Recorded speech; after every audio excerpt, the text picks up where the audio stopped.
نحمد ونصلی علی رسول الکریم اما بعد اعوذ باللہ من الشیطان الرجیم بسم اللہ الرحمن الرحیم ویوم یحشرهم وما یعبدون من دون اللہ فیقول اانتم اضللتم عبادی هؤلاء ام هم ضلوا السبیل قالوا سبحانک ما کان ینبغی لنا ان نتخذ من دونک من اولیاء ولکن متعتهم وآباءهم حتی نسوا الذکر وکانوا قوما بورا فقد کذبوکم بما تقولون فما تستطيعون صرفا ولا نصرا ومن يظلم منكم نذقه عذابا كبيرا وما ارسلنا قبلك من المرسلين إلا إنهم ليأكلون الطعام ويمشون في الأسواق وجعلنا بعضكم لبعض فتنة أتصبرون وكان ربك بصيرا۔ ابھی آپ نے سورہ فرقان کی آیت 17 سے 20 کی تلاوت سماعت فرمائی۔ ان آیتوں کا ترجمہ اور تفسیر اس طرح ہے۔ وَيَوْمَ يَحْشُرُهُمْ وَمَا يَعْبُدُونَ مِن دُونِ اللَّهِ فَيَقُولُ أَأَنْتُمْ أَضْلَلْتُمْ عِبَادِي هَؤُلَاءِ أَمْ هُمْ ضَلُّوا السَّبِيلَ۔ آیت 17۔ قَالُوا سُبْحَانَكَ مَا كَانَ يَنبَغِي لَنَا أَن نَّتَّخِذَ مِن دُونِكَ مِنْ أَوْلِيَاءَ وَلَكِن مَّتَّعْتَهُمْ وآباءهم حتی نسوا الذکر وکانوا قوما بورا۔ آیت 18۔ فقد کذبوکم بما تقولون فما تستطيعون صرفا ولا نصرا ومن یظلم منکم نذقه عذابا کبیرا۔ آیت 19۔ ترجمہ۔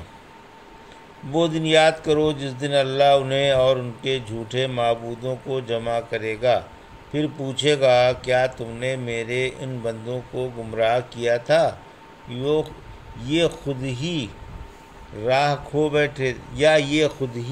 کھو بیٹھے تھے؟ وہ جواب میں عرض کریں گے کہ تیری ذات پاک ہے، ہمیں خود یہ بات لائق نہ تھی کہ ہم تجھے چھوڑ کر غیروں کو اپنا کارساز سمجھیں، لیکن تو نے انہیں اور ان کے باپ دادا کو خوشحالیاں عطا فرمائی تھیں، یہاں تک کہ وہ نصیحت کو بھلا بیٹھے تھے۔ یہ لوگ تھے ہی تباہ ہونے والے، لہٰذا انہوں نے تم کو تمہاری تمام باتوں میں جھوٹا جانا۔ اب نہ تم ان سے عذاب ہٹا سکتے ہو اور نہ ان کی مدد ہی کر سکتے ہو، اور تم میں سے جس نے بھی ظلم کیا ہوگا آج ہم اسے سخت عذاب چکھائیں گے۔ یہ تھا ترجمہ سورہ فرقان کی آیت 17 سے 19 کا تفسیر۔ آیت 17 اور 18۔ مشرکوں پر قیامت کے دن کی لعنت کا بیان۔ قیامت کے دن مشرکوں پر غیروں کی عبادت پر جو سرزنش اور لعنت و ملامت کی جائے گی، اس کا بیان ہے کہ قیامت کے دن اللہ انہیں اور ان کے معبودوں کو جمع کرے گا۔ حضرت عیسیٰ، حضرت عزیر اور فرشتے بھی میدان محشر میں ہوں گے، اور حق تعالیٰ معبودوں سے پوچھے گا کیا تم نے میرے بندوں کو گمراہ کیا تھا اور اپنی عبادت کی دعوت دی تھی، یا انہوں نے تمہاری دعوت کے بغیر اپنے دلوں سے تمہاری بندگی کی تھی؟ سورہ مائدہ کی آیت 116-117 میں فرمایا، اور جب حق تعالیٰ پوچھے گا کہ اے عیسیٰ کیا تم نے لوگوں سے کہا تھا کہ اللہ کو چھوڑ کر مجھے اور میری والدہ کو معبود مان لو، آپ جواب دیں گے کہ اے اللہ کے تیری ذات پاک ہے، مجھے یہ زیبا نہ تھا کہ ایسی بات کہتا جس کا مجھے حق نہ تھا۔ اگر میں نے یہ کہا ہوگا تو تجھے خوب معلوم ہے، تو میرے ارادوں سے واقف ہے اور میں تیرے ارادوں سے واقف نہیں، یقیناً تو ہی غیب جاننے والا ہے۔ میں نے تو ان سے وہی بات کہی تھی جس کا تو نے مجھے حکم فرمایا تھا کہ ایک اللہ کی عبادت کرو جو ہم سب کا پروردگار ہے، اسی طرح جب اور معبودوں سے پوچھا جائے گا تو وہ بھی یہی جواب دیں گے کہ تیری ذات پاک ہے اور تو شرک سے مبرہ ہے، ہمیں یہ بات لائق نہ تھی کہ ہم تجھے چھوڑ کر اوروں کو اپنا کارساز بنا لیتے۔ آیت 19۔ اب حق تعالیٰ مشرکوں سے فرمائے گا کہ دیکھو اب تمہارے معبود ہی تم کو جھٹلا رہے ہیں جن کو تم نے اپنا کارساز اور اپنے اور اللہ کے درمیان واسطہ سمجھ رکھا تھا۔ سورہ احقاف کی آیت 5 میں فرمایا ان سے بڑھ کر کون گمراہ ہوگا جو اللہ کو چھوڑ کر ایسوں کو پکارتے ہیں جو قیامت تک انہیں جواب نہ دے سکیں اور وہ ان کی پکار سے بھی بے خبر رہتے ہیں، اور جب لوگ اٹھائے جائیں گے تو یہ ان کے دشمن اور ان کی عبادت کے منکر ہو جائیں گے۔ پھر فرمایا کہ اب تمہارے یہ معبود تم سے اللہ کا عذاب نہ ہٹا سکیں گے اور نہ تمہاری کسی طرح کی مدد کر سکیں گے۔ تم میں سے جس نے شرک کیا ہوگا آج ہم اسے سخت عذاب میں گرفتار کر دیں گے۔ وما ارسلنا قبلک من المرسلین الا انہم لیأکلون الطعام ویمشون فی الاسواق وجعلنا بعضکم لبعض فتنة اتصبرون وکان ربک بصیرا۔ آیت 20۔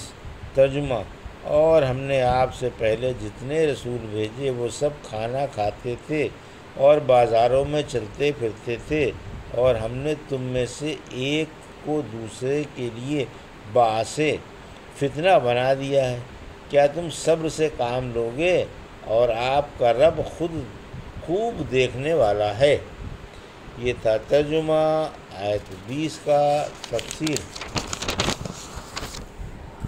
تمام انبیاء کھاتے پیتے اور سودا خریدتے تھے، یعنی ہم نے آپ سے پہلے جس قدر رسول بھیجے سب کھانے پینے کے محتاج تھے اور سب سودا سلف خریدنے بازار آیا جایا کرتے تھے۔ کھانا پینا اور بازاروں میں آنا جانا نبیوں کے منصب و مقام کے خلاف نہیں، البتہ حق تعالیٰ انہیں پاکیزہ خوبیاں، قابل تعریف عادتیں، پسندیدہ اقوال، لائق اعمال، غالب معجزے اور روشن دلیلیں عطا فرما دیتا ہے، جن سے ایک موٹی عقل والا بھی اور عقل سلیم و صحیح بصیرت والا بھی ان کی نبوت و رسالت کو تسلیم کرنے پر مجبور ہو جاتا ہے اور ان کی صداقت مانے بغیر نہیں رہتا۔ سورہ یوسف کی آیت 109 میں فرمایا ہم نے آپ سے پہلے مردوں ہی کو رسول بنایا اور انہی پر وحی اتاری۔ سورہ انبیاء کی آیت 8 میں فرمایا ہم نے انہیں محض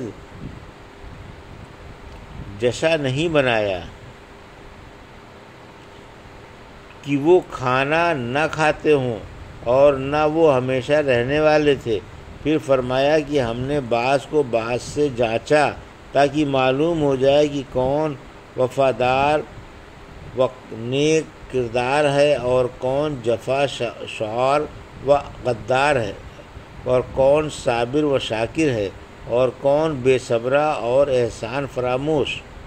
پھر فرمایا کیا تم صبر کرو گے؟ اور آپ کا رب اچھی طرح جانتا ہے کہ کون نبوت کا استحقاق رکھتا ہے اور کون نہیں، رسالت کی صلاحیت کس میں ہے اور کس میں نہیں۔ چنانچہ سورہ انعام کی آیت 125 میں فرمایا اللہ خوب جانتا ہے کہ منصب رسالت کی صلاحیت کس میں ہے اور کون ہدایت کا حقدار ہے اور کون نہیں، یعنی اگر میں چاہتا کہ اپنے رسولوں کو دنیا عطا فرماؤں اور ان کی مخالفت نہ کی جائے تو ایسا کر دیتا، لیکن میں ان کے ذریعے لوگوں کا امتحان لیتا ہوں۔ ایک روایت میں ہے کہ رحمت عالم صلی اللہ علیہ وسلم نے فرمایا کہ اگر میں چاہتا تو اللہ پاک میرے ساتھ چلتے پھرتے سونے چاندی کے پہاڑ کر دیتے۔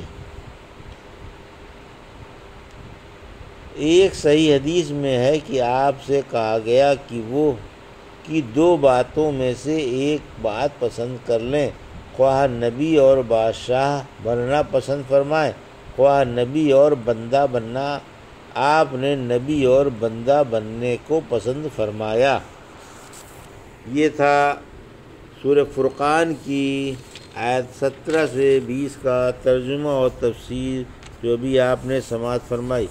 بارک اللہ لی و لکم فی القرآن الحکیم و نفعنی ایاکم بآیات الذکر الحکیم۔